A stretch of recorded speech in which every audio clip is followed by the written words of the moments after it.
My name's Harry Rollins, and we want to mention about the Salvation Army's Samaritan Center. The Samaritan Center is an extremely wonderful place if you've got somebody that wants to have help during the daytime. You like my wife, she's just tickled to death here. If you want a wonderful place to have your people well taken care of and loved and so forth, they'll do it right here.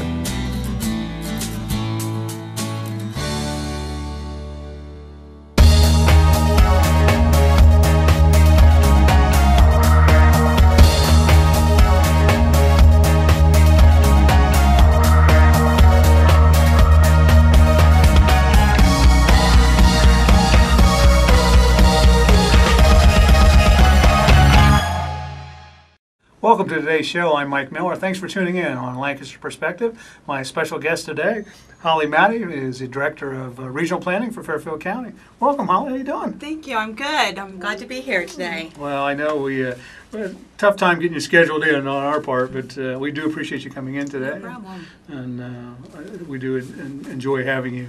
A little bit about Hollie. Sure. Married, 2 young sons. Yes. Miami graduate. Yes, I am. Undergraduate and master's from Ohio State. Yes.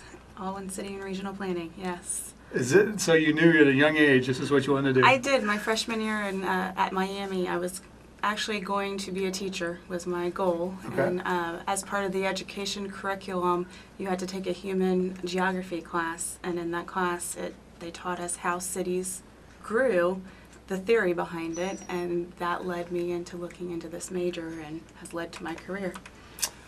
So why Miami? Why not OU? You know, Harvard on the Hawking. I mean, I just. I was from the Cincinnati area, so Miami was nearby, and I just always loved the campus because I had been there as a young child, and so that's where I had my heart set on. I didn't even apply anywhere else. That's where I was. That's where you wanted to go. Yeah.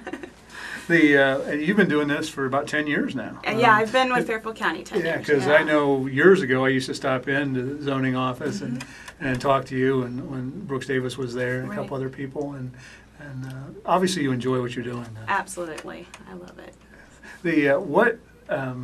When the position came open, were you skeptical about applying for it? Is it something, I'm going to do this? As far as the director position, no, Uh-huh. I knew that is where I wanted to be.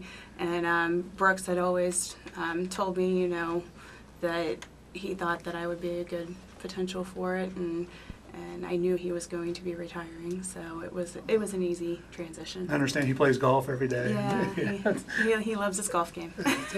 Take us through a typical week Sure. of what you're doing. Yeah, well, most of our duties hinge around our monthly meetings that we have, which occur the first Tuesday of every month.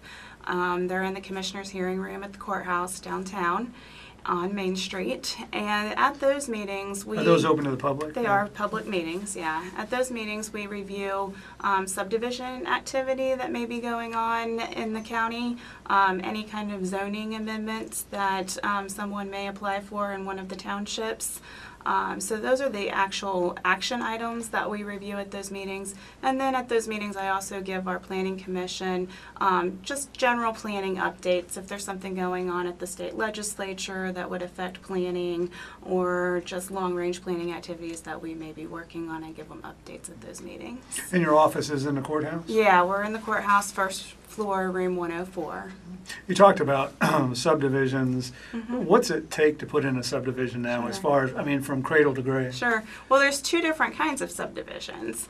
There's the major subdivision, which you're probably talking about, which is where you actually put the roads in, put the water and sewer in. A major developer is probably going to undergo one of those. That is more lengthy. It requires a preliminary plan to be approved by the Planning Commission and a final plat, as well as construction drawings that have to be approved. So they have to have an engineer that would prepare those improvement plans, and then we have to sign off on it, and then we monitor the construction. So you're probably looking anywhere from 6 to 9 months from the time they submit originally to us to when they're out actually doing construction. Now, the other kind of subdivision is what your everyday person might be more familiar with, and that's what we call lot split activity. So somebody owns 50 acres that is on an existing township or county road, and they want to split 2 acres off to give to their child, or just sell 2 acres. That's a much easier process. It's an administrative process. You don't have to go to any monthly meeting for that, as long as you meet the frontage requirements for the township and our subdivision regulations, and you get a health department approval. Typically that's the main thing that they have to get for us to sign off on those. So if somebody didn't know anything about subdivisions, you could take them through everything and Absolutely. do all those Yeah, things. And yeah. What are the most common questions you get about somebody wanting to put a subdivision in? Well, for major subdivisions, probably how long is it going to take? We want to go now. Can we do it yesterday? For lot splits, just the general process. Like I said, the health department's involved, the engineer's involved for site distance, so they'll have typical questions on what those requirements are on and what steps they need to go through first, because we try to steer them to the items that don't cost as much money first, and then work their way up to the more expensive items, such as actually getting a survey done, because we don't want them to invest in a survey if the health department's going to make them change something because of the soils. Okay. So, The permit-wise, they come to you to get a permit? Do they go to the health department? for well and septic, they actually go to the health department, but Okay. the health department has to sign off on our application saying that they've looked at it and it will be okay before we can approve the lot split. Do you get a lot of feedback from residents of, gee, why are they doing this? Why are they doing that? Are they going to put sidewalks in? Are they going to put street lights in? Yeah. We do to a certain degree. A lot of the stuff that's going on in the city, though, is handled by the city itself through the city engineer's office.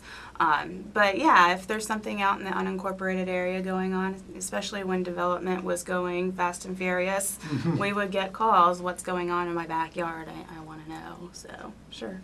We're talking with Hollie Mattie, the Director of Regional Planning for Fairfield County. We talk about slowing down and going back up. What do you see in the next 2 to 3 years as far as subdivisions? Sure. Subdivision activity definitely has slowed down, and especially the major subdivisions. We haven't seen one with lots of housing come through in the last 3 years. But we have seen some commercial activity taking place. So that's a positive note. As far as housing coming back, I don't see it coming back to the extent that we're going to be seeing new subdivisions over the next 2 to 3 years, because I think there are a lot of subdivisions that were created back in 07, 08 that the lots are still sitting out there vacant, and people are going to build on those before the developers are going to be ready to plat anything new and put new infrastructure in. So I think the housing market will see a recovery, slow recovery, but again, they're going to be building on the inventory, and we're not going to see that new stuff. Website, phone number, if people have questions, they want to contact you? We're on the county's website, which is www.co.fairfield.oh.us, and then the /RPC, as in Regional Planning Commission. And our phone number is 740-652-7110. What are some of the partners that you work with? I know you mentioned the health department. Yeah, we work with a lot of different agencies. Our biggest ones through development activity, our health department, our soil and water conservation district. They review our projects to make sure that they're meeting erosion control standards through the EPA. And then we work very closely with the county engineer's office for review of the streets and stormwater improvements. And we also work with the utilities department to make sure water and sewer lines are being installed correctly when they are available. Now it's on the development side. We're working on other projects, long-range planning projects. We're working on an agricultural economic development plan right now to help link our farmers to our processors, to our retailers, to help increase our agricultural base and bring local foods into the community. Are you talking about new businesses then, or existing or businesses? existing businesses Okay. expanding their operations or diversifying what they're doing to meet demands of the county and to increase local food consumption. Wow, that's yeah, neat. it's very exciting. We actually received a grant to help us through So this what's involved in process. all that? We've been holding monthly meetings with our advisory committee, which is made up of two different groups. One's a business advisory committee. We have farmers that are on that committee. We have what limiting processing we have in the county, they have been a part of it. And then we've had our end users. We've had Lancaster City Schools. We've had Fairfield Medical Center. We have some of our restaurants have been involved, and some of our independent grocery operators have been involved. And then we also have the policy side of the group. We have the Fairfield County Economic Development Director, which I'm sure you've had Shane on here. Had Shane on a couple weeks ago. Yeah, and we've had our Soil and Water District involved because they promote agricultural preservation, so they're very involved in that. We've had Job and Family Services involved. How do we connect our lower income populations to these local foods? We had Community Action involved with their food pantry efforts. All kinds of different agencies. So it's taking a broad spectrum. Is this a project that's going to be completed in 2 years or 3 years? It's actually moving very fast because we received the grant from Ohio State. We're working with one of their city and regional planning programs, and their class is actually writing the plan for us. So we started in January, and we're going to be wrapping the class part of it up next week, and they're going to be unveiling their recommendations to us next week on June 2nd. Wow. Now, is that going to be at the commissioner's office? Or It was, but there's a conflict with their meeting room, so we're going to be on at the Fairfield County Agricultural Center, and it's at 9 o'clock in the morning. That's out by Ohio University? Yep, down on College Avenue. And so they'll be unveiling that on the 2nd, and then after we let our advisory group digest the document, then we're going to give them about a month to do that. And then after we get their feedback, as long as everything looks good, we'll probably go through the adoption process in the summer to hopefully have something ready for adoption in the fall. Well, that'll be interesting to follow. Yeah. That'll be really neat to see what happens with that. I'm very excited about it. Do you look at things more long-term planning than you do short-term? Long-term being a couple years? Or? Well, long-term, yeah. Our planning efforts are long-range, 20 years out is what we look at. And then we try to update our plans every 5 to 10 years to see if we're on track. So our overall comprehensive plan that we have for the county was adopted in 2002, and it was a 20-year plan. So we've been doing these updates to the plan. So this is actually almost an update to our overall county plan, because we had a real strong emphasis on farmland preservation and ag support industries in that plan. And this plan that we're doing is taking it one step farther to study it in depth. Yeah, and then 2009, we did a plan for active transportation and open space. So where do we want to see bikeways within the county? And we have those future bikeway networks mapped out. No, this is within Fairfield County or intermingling with other counties too? Or? It's within Fairfield County, but we looked at those connections to outside Fairfield County to make sure we were lining up with those. Oh, that is interesting. Yeah.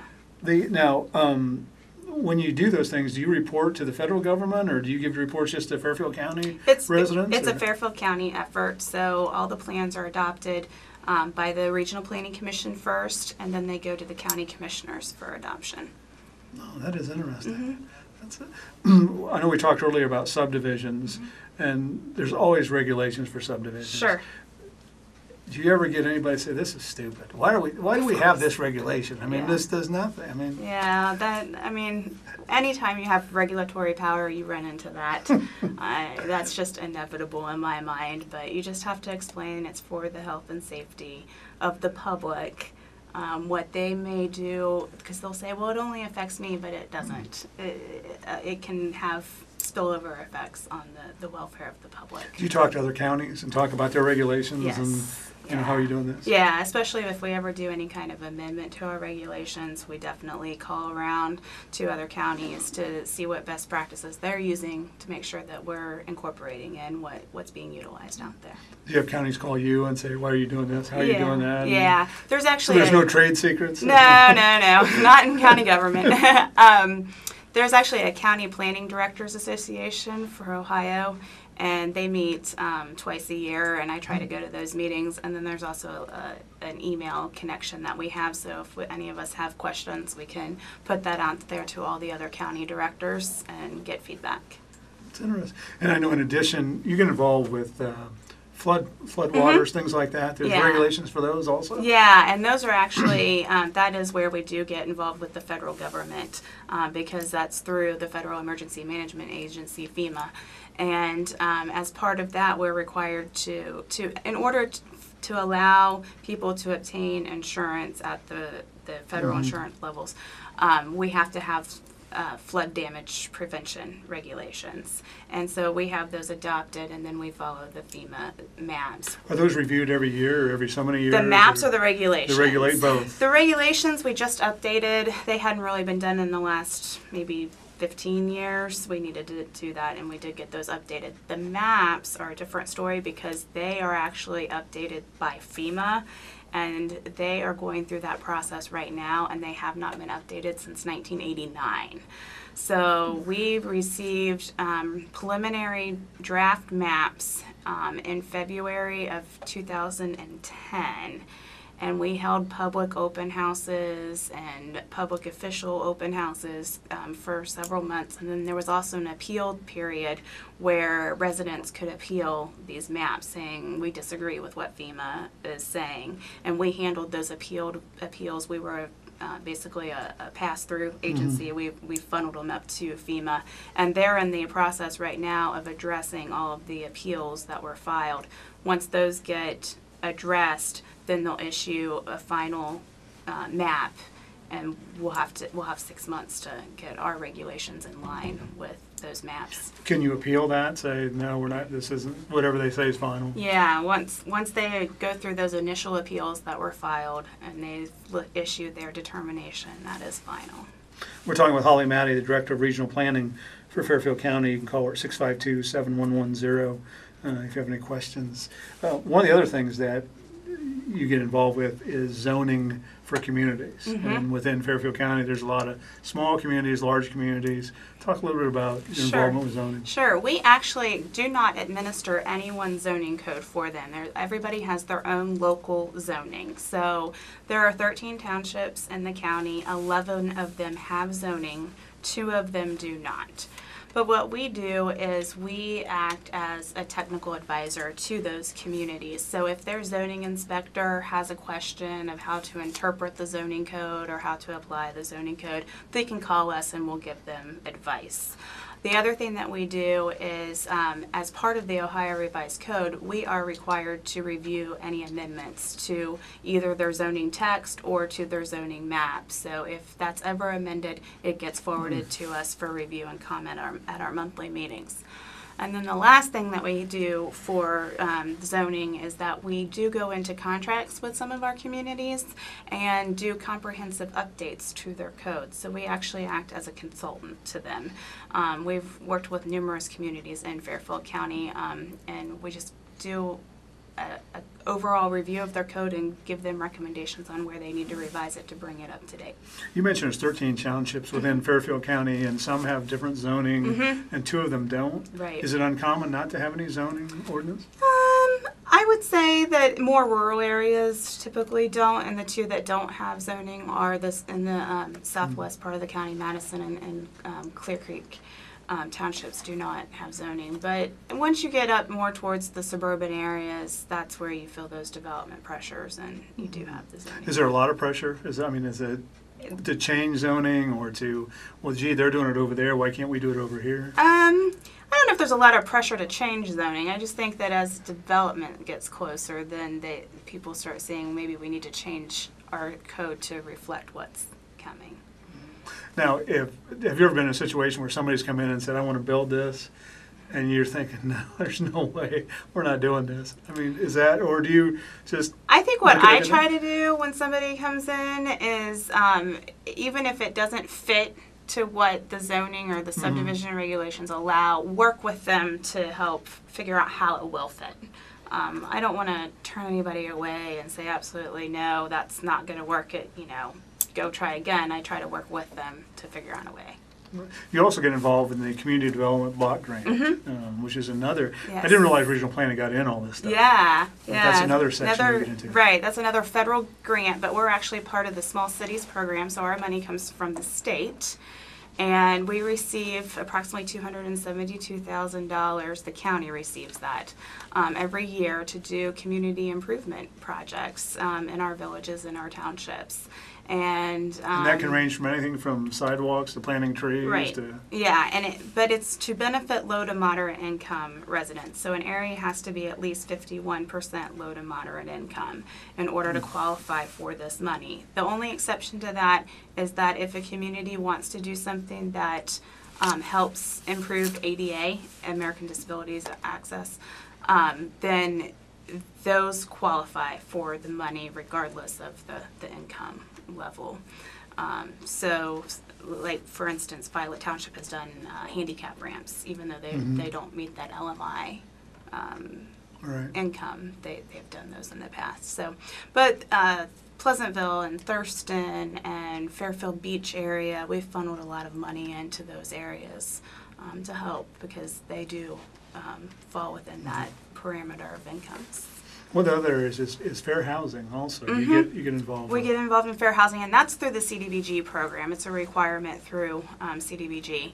And so we are the fair housing agency for Fairfield County. So if anybody ever feels like they have been discriminated against because of their color of their skin, their race, their gender, their family status, so they have kids and they felt like they haven't been rented to because they have kids. There's protected classes out there, and if they just feel like they're discriminated, they should contact our office and we can put them in contact with the appropriate agency. If we feel like it is a true discrimination, that we would forward them on to the Ohio Civil Rights Commission for a formal filing of that. The other part of fair housing is landlord-tenant law. And so if somebody's having trouble with their landlord, they can call us and we can advise them on what the law says as far as what the landlord's responsibilities are and what the tenant responsibilities are. So, and if there is some, we tell them right up front that we are not attorneys. We can tell them what the law says, but if there's some place that they feel like their landlord is violating that law, then we refer them on to either legal aid society that can help low-income individuals or a private attorney if they don't qualify for legal aid. When you took the job, you've been in 2 years as the director. Yes. Was there something when you first took over you thought, I'm changing this, I'm going to change this, or? I didn't. I tried not to change the overall framework of how we operated. I felt like that was working well and I didn't want to disturb that.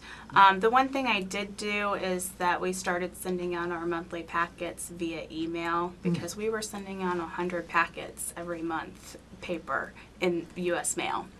And it was costly. Wow. And so we now do a majority of that through email to help save on resources. So things like that. I tried to keep in line with the time, but I didn't try to change the overall operations of the office. Have you ever gone to another county and said, boy, we ought to do that? I like that idea, but I don't know if we could do that here.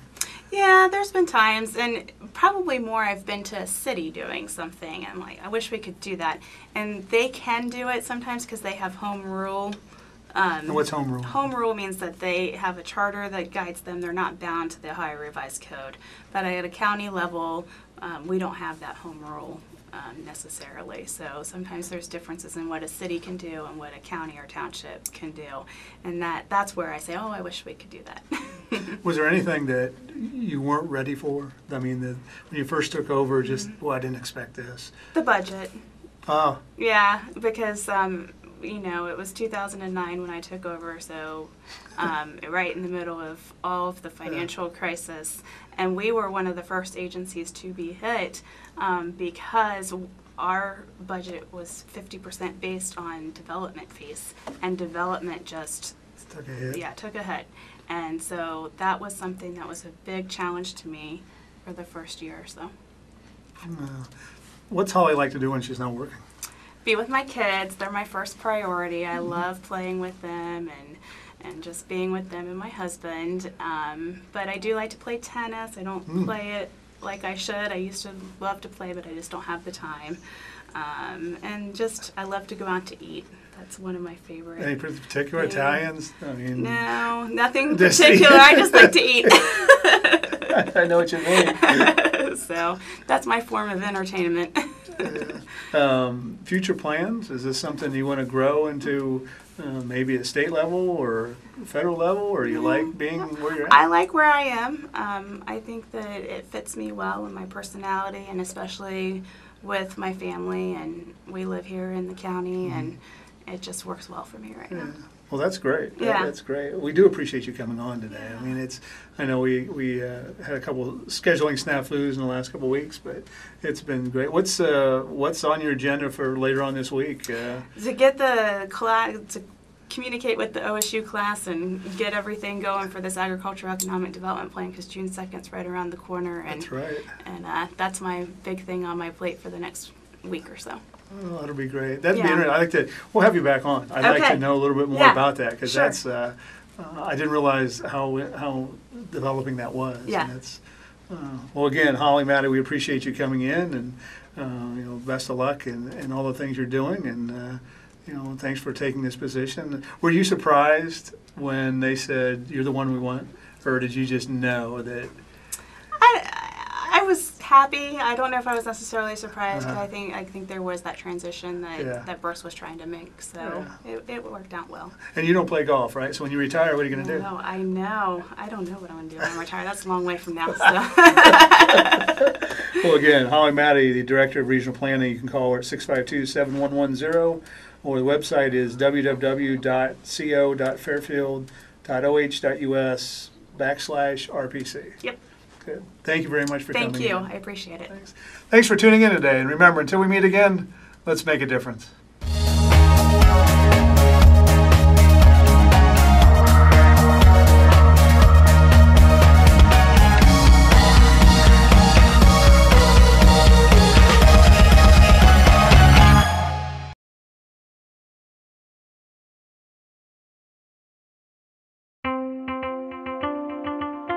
Severe weather can destroy a home in seconds. There's no time to think, only time to act.